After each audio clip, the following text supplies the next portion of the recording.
그동안 평안하셨습니까? 예. 오늘은 우리가 창세기 15장을 함께 생각해 볼 차례입니다. 창세기 15장은 아브라함의 이야기에서도 굉장히 중요한 부분입니다. 왜냐하면 여기서 하나님은 아브라함과 아주 구체적으로 다시 한번 언약을 갱신하는 그런 기회를 갖기 때문에 그렇습니다. 그리고 여기서 이제 구체적으로 아브라함의 후손들이 400여 년 동안 이집트에서 종살이하고 난 다음에 이 땅을 차지할 것이라는 그 구체성을 제시를 하고, 또 그 외 여러 가지 중요한 사건들이 많이 나오기 때문에 그렇습니다. 창세기 이 15장은 이렇게 시작을 합니다. 이후에 여호와의 말씀이, 어떤 후에요? 14장의 이야기를 염두에 두고 있는 것 같습니다. 14장은 어떤 이야기였냐면은 아브라함이 롯을 구하기 위해서 단까지 올라갔던 사건입니다. 사실 이 사건은 어떤 면에서는 아브라함이 하나님께서 주신 축복을 위기에 빠뜨리는 사건이라고 그랬었죠. 왜냐하면 아브라함이 318명을 이끌고 가서 수천 명을 상대로 해서 승리를 하고 돌아왔는데, 이건 정말 기적적인 거 아닙니까? 자, 여기에 보면은 어떻게 해서 아브라함이 승리하게 되었는가, 이 부분을 분명히 회고하고 있습니다. 아브라함아, 두려워하지 말라. 나는 내 방패요 내 상급이라. 앞의 사건을 회고하면서 아브라함의 318명으로 수천 명의 군대를 상대로 승리할 수 있었던 것은 무엇 때문이라고요? 하나님께서 그의 방패가 되어 주셨다는 것, 그리고 하나님이 그의 상급이 되기 위해서 그를 보호해 주셨다는 것을 이런 식으로 회고를 하고 있습니다. 그래서 비록 14장이 아브라함이 승리하게 된 것이 하나님의 직접적인 개입의 결과라고 얘기하지는 않았지만, 이제 15장에서 지난 날을 회고하면서 네가 사실은 네 자신을 굉장히 위험에 빠뜨렸는데 내가 개입하고 너를 구원할 수밖에 없었어. 왜냐하면 나는 너의 방패이고, 더 나아가서 내가 약속한 것이 만약에 네가 죽어버리면 어때요? 다 무효화되기 때문에 나는 개입할 수밖에 없었다. 이런 관점에서 이제 하나님께서는 나는 너의 방패가 되었다. 그러니까 14장의 이야기도 아브라함이 스스로 하나님의 언약을 위기에 빠뜨리는 그런 사건으로 또 볼 수 있는 것입니다. 그러면서 하나님께서 이제 이 큰 상급이 될 것이라고 하면서 슬며시 자손에 대한 약속을 암시하고 있죠. 그러나 아브라함의 입장에서 사실은 별로 이렇게 반가운 말씀만은 아닌 것 같습니다. 왜냐하면 현실적인 의미가 별로 없는 것 같아서요. 그래서 2절에 보니까 죽을 고비를 하고 경험한 다음에 이제 드디어 아브라함이 지난 날을 생각해 보니까, 14장의 사건을 생각해 보니까 이제 끔찍한 거예요. 왜? 그때는 이 조카를 구한다는 그 이 한 가지 이유로 열심히 달려갔었는데, 이제 전쟁이 끝나고 나니까 되돌아보니까 정말 끔찍한 일이 있을 수 있었다, 이런 생각이 든 거죠. 그래서 이제 죽음을 거의 경험한 그 아브라함이 여기에서 이제 2절에 보니까 뭐라 그러냐면은 하나님에 대한 일종의 어떻게 보면은 그 이 실망을 표현을 하죠. 그래서 하나님, 솔직히 말해서 하나님께서 저의 방패가 되어 주신 것은 맞는 얘기지만 어떻게 저의 상급이 되실는지는 저는 잘 모르겠습니다. 왜냐하면 저는 아직 자식이 없지 않습니까? 그리고 나에게 있는 유일한 옵션이라고 아브라함이 생각하는 것은 뭐냐면은 다메섹의 엘리아슬이나 잘 키워주십시오. 이게 무슨 얘기냐면요, 엘리에셀은 지금 아브라함의 종입니다. 대부분의 학자들은 나중에 이삭의 아내를 구하러 가는 아브라함의 노종이 있죠. 이 사람이 엘리에셀이었을 것이라는 그런 이제 추측을 많이 해보는데요. 이 이야기에서는 이 엘리에셀이 굉장히 젊었을 것입니다. 이 당시에 그 유행했던 그런 이제 풍습 중에 하나가 뭐가 있었냐면은, 예를 들어서 어떤 사람이 자손이 없다, 그래서 이제 상속자가 없다, 이럴 경우에는 이 자기 종들 중에 하나를, 그리고 이제 특별히 젊은 종을요, 하나를 입양을 시켜서, 아들로 입양을 시켜서 집안의 이름과 명예를 다 잊게 하도록 하고, 그리고 집안의 재산과 이 모든 것을 그 종에게 주는 그런 풍습이 있었어요. 그래서 이 풍습을 바탕으로 해서 하는 얘기가, 내가 지금 이 나이에 애 낳기는 틀렸고 그리고 지금 이렇게 엄청난 경험을 하고 나니까 제가 하나님한테 뭘 바라겠습니까? 그저 엘리에셀이나 잘 키워주십시오. 그러니까 이 말씀에는 어떻게 보면은 하나님에 대한 실망이 반영이 되어 있는 거예요. 제가 그런 얘기를 한 적이 있죠. 아브라함은 침묵할 때는 정말 믿음이 좋은 사람인데 입만 벌리면 사고 친다. 여기서도 지금 입을 벌리고 나니까 또 하나님에 대한 실망이 지금 나오고 있어요. 그래서 엘리에셀이나 잘 지켜주십시오. 그때 하나님께서 하시는 말씀이 아니다. 절대로 그럴 일이 없다. 네 몸에서 상속자가 나올 것이라고 분명히 말씀을 하십니다. 그렇죠? 그래서 이제 4절에 보면은 네 몸에서 날 자가 내 상속자가 될 것이다. 자, 이게 이제 왜 어떻게 보면 아브라함의 입장에서는 좀 문제가 되냐면요, 사실 하나님께서 처음부터 구체적으로 정확하게 말씀해 주시면 얼마나 좋아요. 그래서 12장에서 내가 너를 큰 민족으로 만들겠다 이렇게 약속하셨을 때 사라를 통해서 네 아이가 나올 것이다, 약속의 아이가 나올 것이다, 이렇게까지 또 구체적으로 말씀해 주셨으면 정말 방황하지도 않고 엘리에셀 얘기할 필요도 없잖아요. 그런데 하나님께서 12장에서는 네 몸에서 나올 것이다, 그리고 이제 네 몸이란 말도 사실은 안 했죠. 12장에서는 너를 큰 민족으로 만들어줄 거라고 그랬어요. 그리고 이 17장, 15장이 끝나갈 무렵에 가서는 이제 아브라함의 몸에서 나온다는 것이 더 구체적으로 확신을 가지고 말씀을 하시잖아요. 그러나 또 한 가지는 뭐냐면은 이 15장이 끝나면서 사라의 몸에서 나온다는 말씀은 안 하십니다. 그는 이제 17장에 가서나 구체적으로 말씀을 하세요.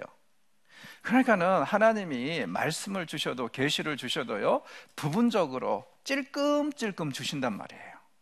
그러니까 아브라함의 입장에서는 굉장히 힘들 수밖에 없죠. 하나님께서는 왜 이렇게 역사하실까요? 처음부터 청사진을 쫙 보여주시면 이렇게 불안해할 필요도 없고 아브라함도 확신을 가지고 기다릴 수 있잖아요. 그런데 대부분의 경우에 보면은 하나님은 찔끔찔끔 보여주시거든요. 왜 그러냐면은 무엇보다도 우리의 삶에서 신앙생활에서 중요한 것은 한순간 한순간의 순종이고 인도하심입니다. 그래서 한 걸음 한 걸음 보여주시는 것이 하나님의 뜻이고 하나님의 사역 방식이지 한꺼번에 10년, 20년 것을 보여주시는 것이 하나님의 방식은 아닌 것 같습니다. 그렇다 보니까 순간순간, 그런데 사실은 가만히 생각해 보면은 12장에서 이미 아브라함에게 사라를 통해서 이 아이를 주실 것이라는 것, 자손을 주실 것이라는 것을 암시는 했어요. 왜냐하면은 그 약속을 받고 떠나오는 사람이 사라와 롯이잖아요. 아브라함과 함께. 그러면은 롯은 남자니까, 그리고 조카니까 아니겠죠. 그리고 더 나아가서 13장에서 서로 각자 갈 길을 가게 됐잖아요. 그런 와중에 보면은 지금 유일하게 아브라함 옆에 붙어 있는 사람, 아브라함의 아내고, 비록 아브라함의 아내가 불임을 하고 있는 상황이기는 하지만 그럼에도 불구하고 분명히 사라를 통해서 이 아이가 나올 것을 우리는 예측을 할 수 있어요. 그런데 세월이 지나면서 자꾸 이 약속이 딜레이가 되니까 아브라함 입장에서도 상당히 불안해 했던 것이죠. 그래서 특별히 14장에 기록된 이 죽음의 고비를 한번 경험하고 나서는 이 하나님의 그 지연되는 약속에 대해서 불안해하고 또 불안감을 감출 수 없는 것은 당연한 것이라고 저는 생각을 합니다. 이런 상황에서 하나님께서 네 몸에서 난다. 그러면 이제 최소한 엘리에셀은 아니라는 것이 정확히 정리가 되죠. 그러면서 또 5절에서 뭐라고 그러시냐면은 네 몸에서 태어나는 자손이 얼마나 많냐면은 하늘의 별을 보아라. 그리고 한번 세어보아라. 요즘에는 도시에서는 별 볼 일이 별로 없죠. 왜냐하면 빛이 너무 많으니까. 그런데 지금도요, 여름에 특히 맑은 날에 시골에서 하늘을 쳐다보면은요, 은하수도 보이고 별들이 무지하게 많습니다. 그 별을 셀 수 있을까요? 시골에 내려가면은 여름날 밤에 별이 쏟아진다는 말이 무슨 뜻인지 누워서 하늘을 쳐다보면 대번에 의식을 하게 될 겁니다. 정말 셀 수 없는 별들이 그 자리를 차지하고 있는데, 이 별들을 셀 수 있다면 너의 자손들을 셀 수 있을 것이다. 즉 다시 말해서 정말 많은 자손들을 내가 너에게 줄 테니까 불안하고 좀 지체되는 것에 대해서 이 확신이 없을지 모르겠지만 너에게는 그러나 믿어라, 이렇게 요구를 하시는 거죠. 그리고 6절은 아브라함이 믿었다고 합니다. 지금 상황을 보니까 별로 믿을 만한 여건이 아닌 것 같아요. 그렇죠? 죽을 고비를 했고 지금 엘리에셀 얘기가 나올 정도라면 상당히 초조해져 있다는 얘기인데, 하나님께서는 아니다, 네 몸에서 나올 것을 믿어라. 그리고 너의 자손이, 오늘은 네가 혈혈단신이지만 너의 자손이 하늘의 별처럼 많아질 것이라는 것을 믿어라 하고 요구를 하셨고, 아브라함은 믿었다고. 그리고 성경은 뭐라 그러냐면은 하나님께서 그 아브라함의 믿음을 의로 여기셨다고 합니다. 여러분, 우리가 믿을만 할 때 믿고 여건이 돼서 믿는다면 그게 무슨 믿음입니까? 아니죠. 사실은 믿음이라는 것은 뭐냐면은 여건에, 우리가 처한 상황이 도저히 아니다 싶은데 그런 상황에서도 하나님의 능력을, 하나님의 신실하심을 의지하고 기다리는 것이, 바라보는 것이 믿음 아니겠어요? 그래서 아브라함이 지금 처한 상황에서 보면은 사실 이 사람 믿을 만한 여건이 별로 이렇게 잘 안 되는 상황에 처해 있습니다. 그런데도 믿었습니다. 우리가 찬송할 때 이 눈에 아무 증거 아니 배어도 믿음만으로 갈 것이라는 그런 고백을 하지 않습니까? 우리 눈에 보이는 대로 우리의 여건이 되는 것을 기준으로 해서 믿는다면 사실은 그것은 큰 믿음은 아닐 것입니다. 산을 움직이는 믿음이야말로 정말 여건이 안 되는 상황에서도 하나님만을 의지하고 분명히 하나님께서 이 일을 이루실 것이라는 그 확신과 변함없는 그 하나님의 신실하심을 의지하는 것, 그것이 정말 믿음이 아니겠습니까? 그래서 아브라함에게 여기서 그의 믿음을 보시고 의인이라고 칭하는 그런 이야기가 나오고 있습니다. 우리 모두도 정말 여건이 돼서 믿는 것이 아니라 여건이 되지 않을 때도 하나님을 의지함으로 인해서 아브라함이 받은 이런 칭찬을 우리도 함께 받았으면 좋겠습니다. 자, 그리고 나서 이제 하나님께서 이 예식을 준비하라고 하시는데, 이 말씀의 배경을 보면은 하나님께서 분명히 자손을 약속하셨죠. 그리고 이제 자손을 주신다는 것도 무엇을 전제하냐면은 땅을 주시겠다는 것을 전제하는 겁니다. 그리고 땅을 주시겠다는 것은 이미 12장부터 누누이 말씀을 해 오셨어요. 그래서 이런 부분들을 정말 실제로 될 일이라는 것을 어떻게 믿느냐, 그런 이제 믿음의 표시를 하나, 확신을 삼을 수 있는 그런 증표를 하나 달라고 해서 이 언약 체결식이 임합니다. 그래서 여기서 아브라함이 증표를 요구해서 이 언약 체결식이 진행이 되는데, 우리는 보통 이제 증표를 요구하는 것을 상당히 부정적으로 보죠. 왜냐하면 예수님께서 당신이 메시아라는 그 증표가 어디 있습니까? 했을 때 탄식을 하시면서 뭐라 그랬어요? 증표를 요구하는 세대여 하면서 내가 너희들에게 보여줄 것은 요나의 기적밖에는 없다. 그러면서 탄식을 하시면서 그들을 비난하신 것을 보면서 우리는 증표를 구하는 것을 항상 부정적으로만 많이 보는데, 사실은 성경은 그렇게 증표를 구하는 것 자체를 부정적으로 보지만은 않습니다. 예를 들자면 이사야서 안에 보면 히스기야 같은 경우에는요, 그가 죽을 정도로 병을 앓다가 회복된 것, 그리고 회복될 것을 알리는 그런 증표로 두 가지를 봤습니다. 해가 10도 돌아가고, 그 다음에 이 무화과를 으깨어 가지고 상처에다가 붙이면 나을 것이다. 이 두 가지 증표를 받아요. 그런데도 히스기야가 감사 기도를 한 다음에 내가 성전에 올라갈 증표가 무엇입니까? 하고 세 번째 이 증표를 요구를 해요. 반면에 아하스라는 왕은 7장에 기록이 되어 있죠. 아하스라는 왕은 이사야를 통해서 하나님께서 증표를 주시겠다고 그래요. 그런데도 나는 여호와를 시험하지 아니하니 아리다 하면서 굉장히 겸손을 떨면서 거부를 합니다. 그런데 하나님의 책망은 이 아하스에게 임해요. 다윗의 집안은 들으라. 언제까지 너희들이 인간을 시험하는 것이 부족해서 하나님까지 시험하려 하느냐 하면서 막 야단을 치시는 것. 거기에 보면은 증표를 주겠다는데도 구하지 않는 것이 오히려 불신의 표현이라는 것을 대번에 알 수 있습니다. 그러니까 증표를 구하고 안 구하고 이것이 큰 이슈는 아니고 증표를 구하는 이유, 이것이 중요한 것 같습니다. 히스기야 같은 경우에는 자기에게 두 가지 증표가 주어졌지만 세 번째 것을 요구하는 건 뭐냐면은 믿음에서 바탕이 되고 있어요. 그래서 하나님은 이런 일도 하실 수 있다. 이 확신 속에서 증표를 구하는 것은 괜찮습니다. 좋은 일이에요. 반면에 이제 이 아하스 같은 경우에는 하나 주겠다는데도 거부해요. 왜냐하면 하나님을 믿지 않는 사람이기 때문에 그래요. 그래서 불신에서 비롯된 증표 요구는 안 좋은 거죠. 그리고 그것을 예수님도 탓하신 것이고요.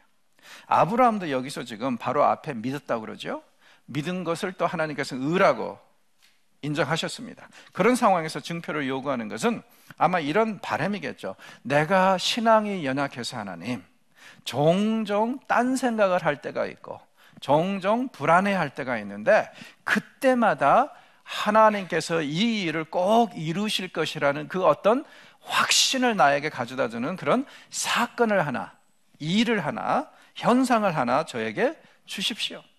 그러면은 제가 불신의 늪에 빠질 만한 할 때마다 이 사건을, 이 일을 기억하면서 다시 신앙을 회복하겠습니다. 하나님을 의지하겠습니다. 이런 믿음의 의지에서 지금 여기서 요구를 하고 있습니다.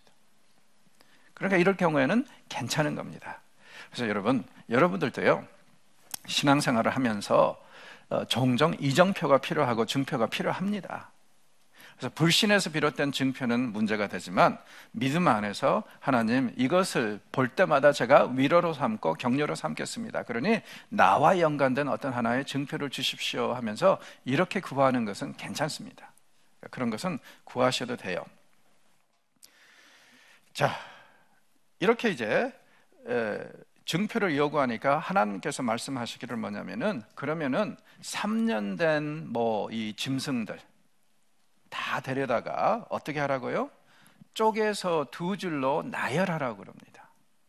자, 여기서 이제 여러분들이 염두에 두셔야 될 게 뭐냐면은 히브리어로 언약을 세우다 할 때 그 세우다 단어가 사실은 나누다, 쪼개다는 단어입니다. 왜냐면은 이 언약을 세우면은요, 항상 언약 체결식과 연관된 예식이 있었었는데 그 예식이 여기에서 지금 반영이 되면서 어떤 현상이 일어나고 있냐면은 지금 짐승들을 쪼개고 있죠. 그래서 언약을 세우다 할 때 그 세우다는 동사는 항상 짐승을 쪼갠다는 것에서 비롯돼 가지고 이 쪼개다는 동사가 여기서 이제 나오고 있는 거예요. 왜 그런지 이제 조금 이따 보도록 하겠습니다. 그래서 짐승들을 데려다가 쪼개라는 거예요. 그런데 이제 뭐라 그러시냐면은 그리고 이제 아브라함이 이 일을 하는데 다른 것은 다 쪼갰어요. 암소도 쪼개고 암염소도 쪼개고 순양도 쪼개고. 그런데 비둘기, 산비둘기와 집비둘기는 쪼개지 않았다고 그러죠. 이걸 가지고 이제 종종 저는 그렇게 해석하는 사람들을 봤어요. 뭐냐면은 이게 지금 사실 작은 죄는 회개하지 않았다는 거다. 그래서 이 작은 죄는 회개하지 않았기 때문에 아브라함이 앞으로 그의 자손들이 400년 동안 이집트에 가서 종살이 하게 되는 그런 결과를 초래한다. 그런 것은 잘못된 해석입니다. 왜냐하면 지금 여기서 아브라함은요, 속죄제나 속건제를 드리는 게 아니에요. 여기서는 단순히 하나님과 이 언약을 체결하는 그 예식을 진행할 뿐입니다. 그렇기 때문에 제물을 드리는 것이 아니니까 그렇게 해석을 하면은 안 되고, 그리고 더 나아가서 성경에 보면은요, 하나님께 비둘기를 제물로 드릴 때 비둘기는 어떻게 하라고 그랬어요? 쪼개서 어떻게 각을 뜨고 뭐 하라고 그랬습니까? 아니죠. 그냥 날개만 꺾어서 다 태워버리라고 합니다. 왜요? 너무 작으니까 어떻게 할 게 없잖아요. 그래서 그냥 날개만 꺾어서 다 태워버려라. 그러니까 심지어는 제물로 바쳤다고 주장한다 할지라도 그 말은 이유가 안 되는 거예요. 해석이 안 되는 거예요. 저는 또 이 본문에 대해서 이렇게 해석하는 사람도 봤어요. 뭐냐면은 여기에 보니까 솔개가 위에 나르면서 계속 밑에 있는 아브라함이 지키고 있는 그 짐승들을 보고, 특별히 이제 여기에 비둘기가 누워 있는 거, 이걸 가지고 뭐라고 해석을 하는 사람을 봤냐면은 이 솔개가 다른 게 아니라 사탄이고 여기에 누워 있는 비둘기가 성령이다. 어떻게 생각하세요? 말이 되는 소리입니까? 성령이 돌아가셔서 지금 누워 있어요? 그리고 솔개, 우리말의 문제는 뭐냐면은 단수와 복수가 정확하지 않으니까 이게 문제인데, 이 솔개라는 말이 사실은 히브리어로는 복수로 나와 있습니다. 그 이 맹금류들을 칭하는 그런 표현이에요. 그러니까 지금 새떼가 날고 있다는 얘기지. 그러면 이제 사탄이 이 새떼처럼 떼가 아니라면은 또 그러한 것도 억지겠죠. 그러니까 이제 이 이야기가 상당히 많은 오해를 자아내는 그런 경우들을 많이 봤는데, 아닙니다. 간단한 건 뭐냐면은 지금 쌍방이 계약을 체결했어요. 고대 근동에서는 중요한 계약을 체결할 때는 짐승들을 가져다가 둘로 쪼갰습니다. 양쪽으로요. 그리고 나열을 해놓고 계약을 체결한 사람들이 같이 지나가는 거예요, 그 사이를. 왜냐하면은 상징적인 의미에서 만약에 내가 이 계약을 위반하면은 어떻게 하라고요? 오늘 우리가 이 짐승들에게 한 것처럼, 그러니까 쪼개서 죽인 것처럼 나를 그렇게 해도 좋다. 그러니까 아주 굉장히 강력한 언약 준수 의지를 그렇게 표현한 겁니다. 물론 이것은 상징적이었어요. 이렇게 하고 나서 언약을 위반했다고 사람을 쪼개는 일은 없었습니다. 마치 저거하고 비슷하죠. 이 넥타이를 남자들은 많이 매는데, 이 넥타이 매는 유래가 어디서 비롯됐냐면은 영국의 신사도에서 비롯됐습니다. 그리고 원래 이 넥타이, 오늘날에는 완전히 패션 아이템이 됐지만요, 원래 넥타이를 맨 이유가 어디에 있었냐면은 일종의 노끈을 메고 다닌 거예요. 그러다가 혹시라도 내가 신사도에 위반되는 그런 일을 하게 되면 내가 그 자리에서 목매달아 죽겠다, 그 의지를 표현한 것이 넥타이였거든요. 갑자기 다 풀고 싶죠. 그러나 오늘날 그런 의지로 넥타이를 매는 사람은 하나도 없을 것입니다. 그러나 그럼에도 불구하고 이런 데서 유래가 된 것처럼 옛날에 고대 근동에서 이렇게 언약을 체결할 때는 이 짐승들을 쪼개서 그 사이를 지나가는, 그것이 이제 언약 체결식의 일부였던 것을 염두에 두시고 이 본문을 보시면은 이 본문이 무엇을 뜻하는지를 쉽게 알 수 있을 것입니다. 자, 아브라함이 하나님을 기다립니다. 드디어 하나님께서 해질녘에 아브라함이 깊이 잠들어 있을 때 오십니다. 그리고 먼저 하나님께서 아브라함에게 이제 말씀하시는데, 너의 자손은 어느 나라로 내려가서 400년 동안 종살이하고 올 것이다. 그러나 확실한 것은 뭐냐면 400년이 끝나면은 다시 이 땅으로 들어와서 이 땅을 차지하게 될 것이라고 분명히 얘기를 해요. 그러니까 이 가나안 땅은 분명히 아브라함의 소유라는 거예요. 그러나 그러기 전에 먼저 그의 이 자손들이 이집트에 내려가서 400년 동안 종살이를 해야 된다.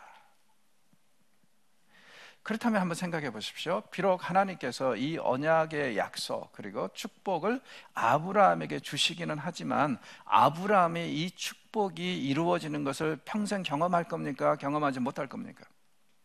못하죠.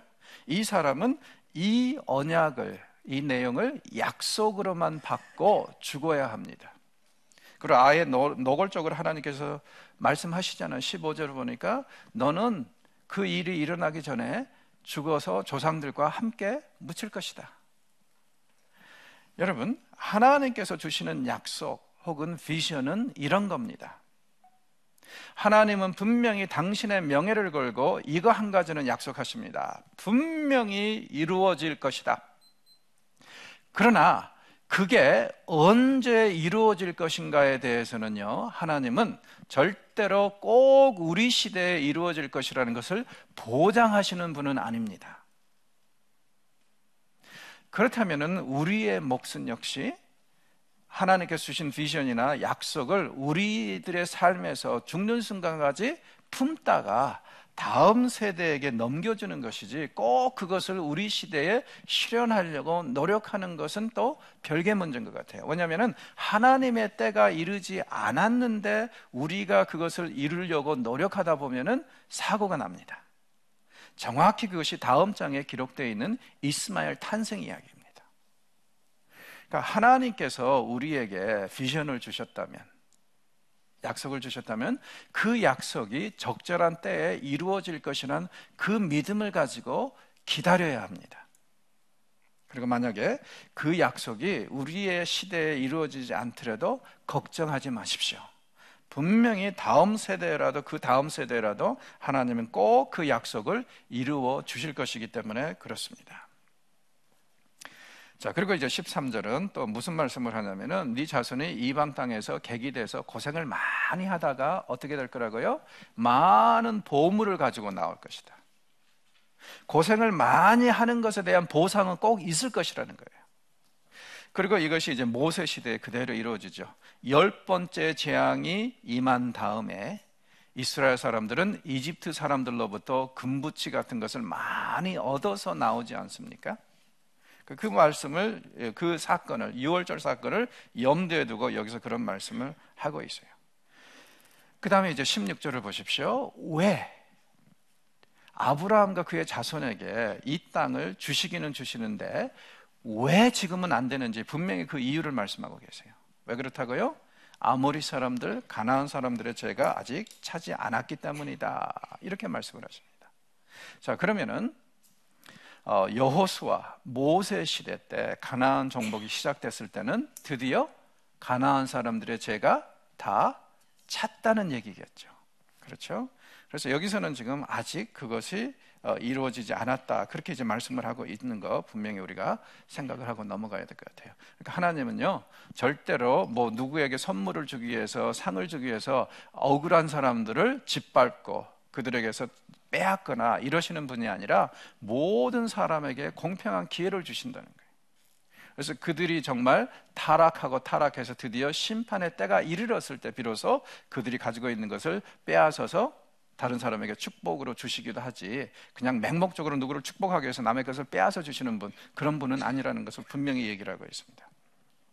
이렇게 말씀하시고 난 다음에 이제 하나님께서 이 짐승들, 쪼개놓은 짐승들 사이를 지나가십니다. 지나가면서 이 짐승들, 쪼개진 짐승들을 다 태워버리세요. 성경에 보면은 하나님께서 제물을 받으셨다, 혹은 하나님께서 그 자리에 그 제물을 허락하셨다, 이런 것들을 상징할 때 꼭 연기나 불이 와서 다 태워버리죠. 그런 현상이 여기서도 지금 일어납니다. 자, 그런데 이 이야기에서 중요한 것은 뭐냐면은 아브라함은 그 어디에도 이 짐승들 사이를 지나가지 않는다는 것. 그렇죠? 오직 하나님만 지나가십니다. 성경에 보면은요, 하나님께서 인간과 체결하시는 언약을 보면 두 가지 유형이 있습니다. 어떤 때는요 1대1 쌍방이 돼가지고 같은 요건에서 서로 언약 사항을, 계약 조건을 제시하고 계약을 맺을 때가 있어요. 또 어떤 때는 그냥 일방적으로 은혜를 베푸시는 것을 이제 계약 조건으로 내놓을 때가 있습니다. 바로 이 후자에 속하는 것이 이 언약입니다. 아브라함은 지나가지 않아요. 하나님만 지나가세요. 그럼 하나님이 지나가면서 어떤 의지를 밝히십니까? 아브라함아, 내가 너에게 약속한 이 땅과 자손, 만약에 내가 그것을 실현하지 않으면 어떻게 하라고요? 오늘 네가 이 짐승에게 한 것처럼 나에게 해도 된다. 분명히 우리는 이제 인간은 하나님을 쪼개지는 못하죠. 그러나 그런 강한 의지로 내 무슨 일이 있어도 내 명예를 다 걸고 이 약속을 지킬 것이니까 걱정하지 마라. 너는 그냥 이 땅에서 평안히 살다가 죽어서 조상의 묘에 함께 묻히면 돼.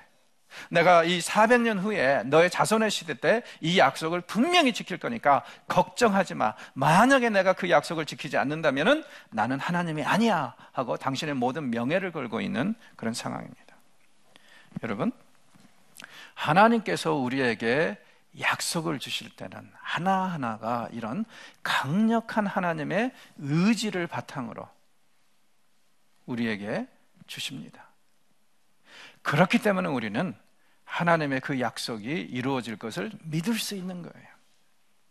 비록 우리 때는 아니라도 꼭 이루어질 것입니다. 왜? 하나님께서 인간과 약속하실 때는 이런 의지로 하나하나 그 약속을 맺으시기 때문에 그렇습니다. 그리고 생각해 보십시오. 만약에 아브라함도 이 언약 체결식에서 이 짐승들 사이를 지나갔다면 어떻게 됐을까요? 아마 제 생각에는 아브라함이 죽기 전에 우리는 몇 번 쪼개야 돼요, 아브라함을. 왜냐하면 앞으로도 아브라함은 계속 실수를 할 거니까. 그래서 정말 아브라함이 안 지나간 게 얼마나 다행인지 모릅니다. 주께서 그리스도를 통해서 우리에게 주신 복음과 은총도 바로 이런 겁니다. 일방적으로 무조건적으로 우리에게 오셨습니다. 그리고 우리가 죄인 되었을 때 먼저 손 내미셨습니다. 먼저 은혜를 주셨습니다. 아무런 조건 없이 천국을 우리에게 주시지 않았습니까? 그래서 이 언약은 어떻게 보면은 신약과도 연결이 되어 있다고 얘기를 할 수 있을 것 같아요. 어떤 이 아티스트가 이 상황을 이렇게 그려놨습니다.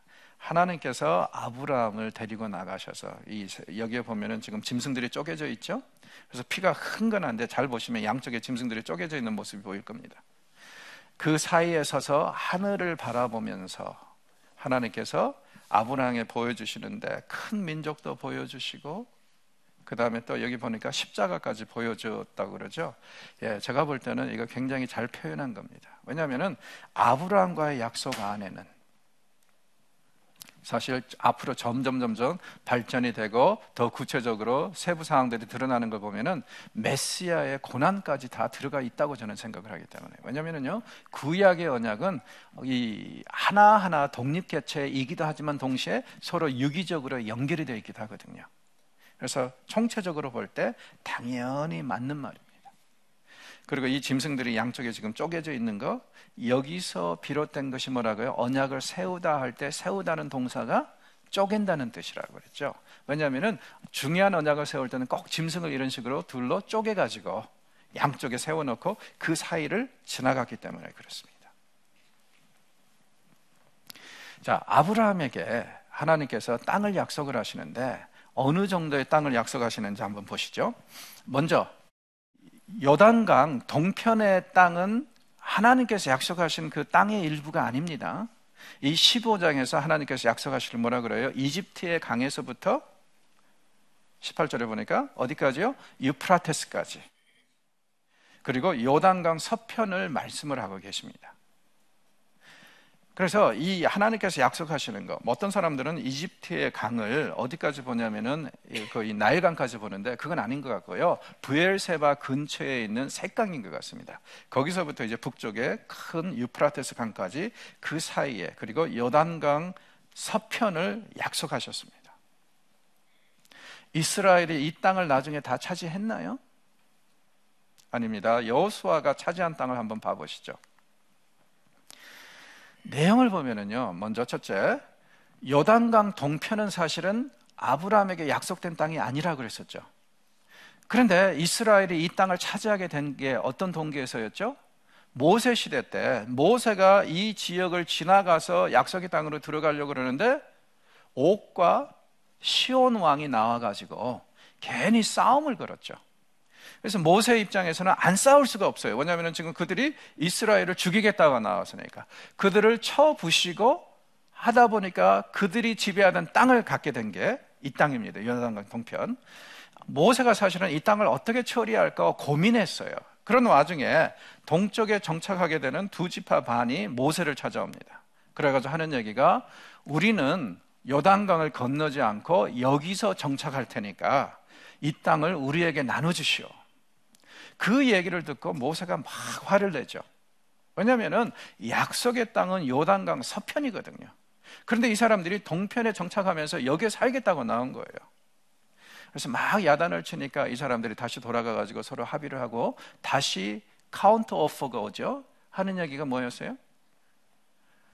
우리 자식들과 우리 짐승들을 여기에 두고 우리가 우리 형제 지파들 앞장서서 요단강을 건너겠습니다. 그리고 그들이 땅을 차지할 때까지 다시는 돌아오지 않을 테니까 이 땅에 정착하게 해주십시오. 왜냐하면 이 서쪽 땅, 그렇게 큰 땅도 아닌데 12지파가 나눠 갖기도 사실 그렇고, 이 우리가 이곳에 정착하면은 다른 지파들도 기업이 더 커질 거니까 좋을 거 아닙니까? 그렇게 해서 합의를 봐서 요단강 동편에 정착하게 된 겁니다. 그런데 원래는 약속의 땅 범위 밖에 있어요. 자, 그 다음에 요단강 서쪽에서도요, 여기 한번 봐보시죠. 여호수아가 군사들을 이끌고 정복한 땅이 빨간색으로 표현이 되어 있습니다. 그러면은 녹색으로 표현이 된 것이 원래 이 15장에서 아브라함에게 약속하신 땅의 범위라면은 이 녹색의 범위의 몇 퍼센트 정도 차지했다고 생각을 하세요? 한 3분의 1 정도 될까요? 그 정도밖에 안 되겠죠. 자, 그러면은 이것은 사실 굉장히 슬픈 상황입니다. 어떤 상황이냐면은 하나님께서 예를 들어서 100을 주시겠다고 약속을 하셨는데 여호수아와 이스라엘은 정복군들은요 30을 받고 만 거예요. 왜 이런 일이 벌어졌죠? 이것이 어떻게 보면 약속과 현실의 차이라고 할 수 있고요, 이상과 비전과 실체의 차이라고 할 수 있는데, 이 일이 이렇게 된 것은 하나님의 능력이 없어서가 아니라 여호수아와 이스라엘이 스스로 이 정도면 됐어 하고 마무리해버렸기 때문에 그래요. 그래서 이 사건을 볼 때마다 저는 참 안타까운 게, 혹시 이런 일이 오늘날 우리의 삶에서도 반복되지 않나 싶습니다.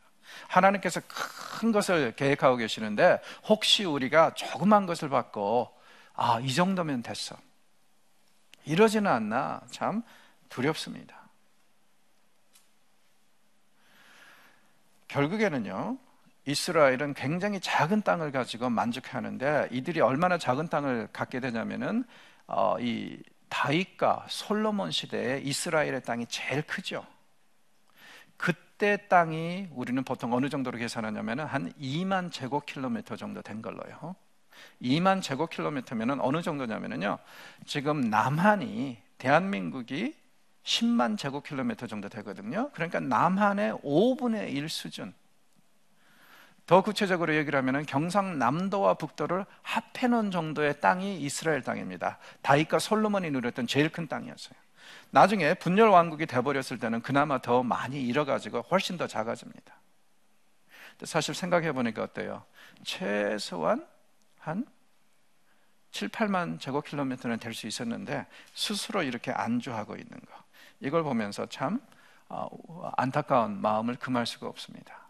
아마 여러분의 삶에서도 분명히 하나님께서 큰 것을 주시기를 원하시는데 혹시라도 내가 조그만 걸 받고 안주하고 있지 않나 한번 돌아볼 필요가 있는 것 같습니다. 그리고 우리의 신앙생활에서도 우리가 이 점은 염두에 둬야 될 것 같아요. 여러분, 보통 우리가 어느 필드에서 1위가 되는 거, 최고의 권위자가 되는 것에 제일 큰 걸림돌을 뭐라고 그러냐면요, 2인자로서 안주하는 거라고 합니다. 그러면 그 사람은 절대로 1인자가 될 수 없다는 거예요.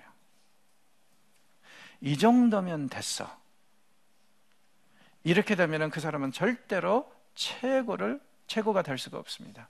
우리의 신앙생활에서도요, 우리가 죽는 순간까지 최선을 다해서 달려가야 되는데 어느 순간부터 이 정도면 됐어. 특별히 우리 성도들이 잘하는 게 뭡니까? 자기 자신의 신앙 상태를 남들에게 비교를 잘하죠. 그래서 어느 집사는, 어느 장로는 저렇게 날라리인데 나는 그래도 이 정도 하면 됐지, 이런 생각이 들어올 때 우리는 영적으로 죽기 시작한다는 거 기억하십시오. 이런 면에서 바울의 권면이 정말 우리에게 새롭게 들려야 될 것 같아요. 빌립보서, 거기서 바울이 죽음을 이제 앞두는 상태입니다. 몇 달 후면은 이제 순교를 해야 돼요.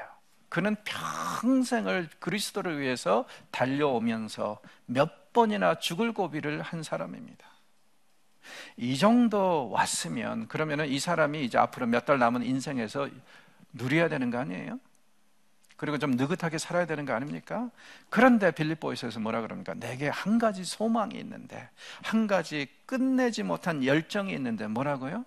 내가 죽는 순간까지 그리스도 예수를 더 알기를 원하노라. 이미 얻었다 함도 아니요, 아직도 나는 표대를 향해서 달려가고 있는데 내 평생 소원이 바로 이것이다. 그리스도 예수 알기를 더 원하노라. 이 세상에서 그리스도를 제대로 아는 분이 계셨다면 분명히 바울이었을 것입니다. 그런데 그분이 죽는 순간까지 평생 그리스도를 위해서 그렇게 몇 번이나 죽을 고비를 넘긴 그런 분이 마지막 순간까지 하시는 말씀이 내가 예수 알기를 더 원하노라. 이런 고백은 우리 모두에게 자극제가 돼야 되고 또 큰 격려와 권면이 돼야 될 것입니다. 경청해 주셔서 고맙습니다.